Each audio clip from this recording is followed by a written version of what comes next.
Good morning বন্ধুরা, সকাল সকাল ঘুম থেকে উঠে মেয়েকে খাইয়ে দিয়ে পড়তে বসিয়ে দিয়েছি। জোরে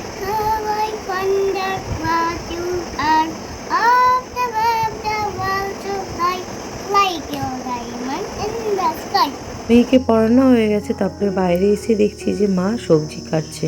আর এইদিকে দেখো আমার রুমগুলোও গোছানো হয়ে গেছে। বাবার বাড়িতে আসার পর থেকে সেরকম ভাবে ভিডিও করা হয়নি, কারণ এখানে প্রচুর গরম, মানে কোথায় অস্বস্তিকর গরম বলতে পারো। দেখো এই রুমটাও আমার গোছানো হয়ে গেছে। আর এই রুমের খাটটা ভেঙে গেছে। এই খাটটা আমার মায়ের বিয়ের খাট ছিল, আর যেহেতু ভেঙে গেছে মা আবার দোকানেও দিয়েছে সারাই করতে। আর এইদিকে দেখো বাইরে কেমন রোদ্দুর। আর এখন মা রান্না করছে বাটা মাছ, চিংড়ি মাছ। রান্না টান্না করে নেওয়ার পর মেয়েকে আমি এখন খাওয়াতে বসে গেছি। মেয়েকে অল্প করে শুকনো ভাত আর চিকেনটা দিয়েছি, যাতে ও নিজের হাতে খাওয়াটা শেখে। আমিও আলাদা ভাত নিয়ে ওকে খাওয়াচ্ছি।